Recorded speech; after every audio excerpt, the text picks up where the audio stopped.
to move up and take on the Nigerian Nightmare. Do you feel like, they would have to get in line because you have so many guys at welterweight? Well, first they got to get through Justin Gaethje, so that's a savage down there. They got to get through him first, and then they can even look at this weight division. How do you celebrate a night like tonight? I'm gonna go back to my room, drink a lot of water because I'm dehydrated, and I would love to call my daughter, but I'm pretty sure she's asleep right now. So just go in my room and try to decompress. It takes a lot out of you going in there. I'm not a guy who has to party right away. After a fight. I like to go and decompress. Like, I mean, if I was getting paid, I might go to a little after party spot. But right now, I would love to just go in my room and just decompress. Is there a reason you have the 007 look, or is it just the suit look good? Man, I'm dressed for business. When I come in here, it's all about business. It's no games. I'm very calculated. If you guys haven't realized by now, it's no games to me. This wasn't I saw no face, no friends, none of that. Even to the walkout song, it's no games to me. This is real. I am as real as it gets. I'm a competitor. I might not brag the most. I might not yell the most or scream the most or be the loudest one in the room, but trust me, I am fucking real. Congratulations. Thank you. Kamaru, when you were after the fight, you came to the middle of the ring. You were on your knees, looking at Burns. His back was to you, as he was dealing with the loss. What was going through your mind there? It was hard. That was hard. That was very, very hard for me to see, because I was responsible for that. Like I said, this is a guy that I grew up with in the sport. We trained together each and every day. We gravitated towards one another because we shared a common goal, and I loved his work ethic, and he saw my work ethic, And so, of course, we spent a lot of time together, which is why this one was a little. It was business, but of course, it was personal as well. Because he was coming after what I had and saying that he was next. He was going to be the champion.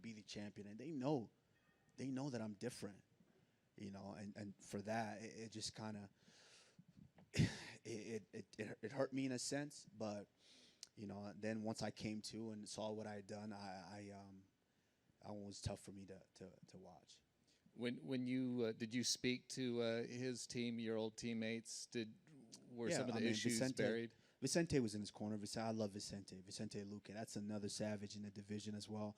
And the funny thing is, me and Vicente was actually the people the two who had this talk. If we were ever in this position, what we would do. We had that talk early in our career because me and him were both on the Ultimate Fighter, and once we got off the Ultimate Fighter, we had that talk. So I'm pretty close to him in that sense, and so yeah, just said what I had to say. Issues buried. Yeah, I mean, this was another challenger. It was a little more personable leading up, but it was business as usual. I went in there, took care of business, and now on to the next. And many people felt like Gilbert Burns was, the one to really challenge you, and you've gone through him. Jorge, you've beat him. It sounds like it's more personal to fight him again, but who do you really see as that person that could really challenge you? I've said it. I've said it before. These guys don't understand my mind for the sport, and my mind is different than all these guys. And so, of course, everyone's gonna. What they say, "Oh, Burns, he has the jiu-jitsu. He's not worried about it." I saw all these critics. Dan Hardy, he's not worried about it. He's gonna, he can submit him anywhere, do this and do that.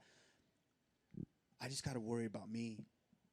Once I know, when I started this, when I was 14 years old, no one had to tell me to go on extra runs. No one had to tell me to make a sauna in my own house, in the bathroom, and waste all the hot water. No one had to tell me that. I said, hey, I want to be the best. I want to beat those guys at the top. I'm going to do all this extra stuff. That's how my mind works. So when I get in there, it's different. These guys don't understand. It might not look the prettiest, and so people are sitting at home, oh, I can do that, I can do that. What Tyron Woodley say? He said, I would do everything better than you. What I say to him?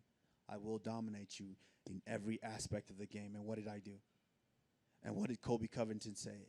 He's going to leave me on a stretcher. And then I said, what? I will punish you for 4.5 rounds, and then I will get you out of there. And then what did Masvidal say? I'm going to baptize him, this fake Jesus wannabe. I'm going to baptize him. We know what happened. Same here. So, these guys can say whatever they want, but, I go in there and I take care of business. Congrats. Thank you. Kamaru, you said you said the right hand that hit you kind of got you into the fight a little bit, woke you up. Did you expect him to fly across the cage at the beginning though? With that, he kind of swung at you right away. In a sense, yes, because it was a mental battle. This was a mental battle. Like I said, our sparrings went a lot like that, and so he's got a lot of confidence. And me and my coach Trevor, we talk about it. He's got a lot of confidence. He was coming in with all that confidence. We haven't trained together in quite some time. So in his mind, I knew he had to come in and tell me that, hey, I'm not little bro. I'm here to take that from you. I knew he was going to come.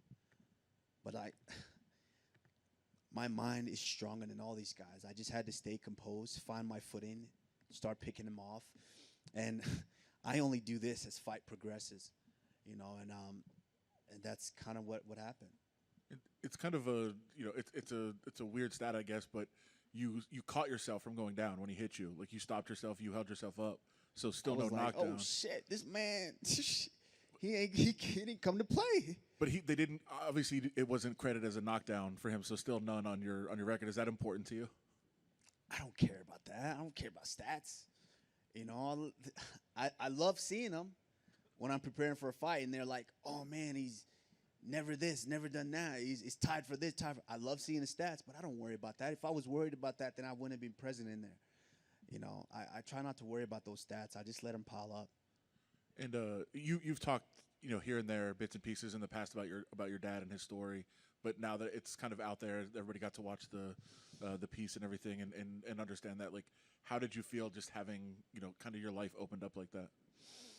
It's tough for me. I'm pretty private, but it's something that I had to talk to him first. I had to get his permission. I mean, I'm a grown man. I can do what I want, but I had to get his permission for that. I talked to him and I said, hey, I think this is a story that needs to be said. People need to hear this because, there's so many other people that actually deal with situations like that as well.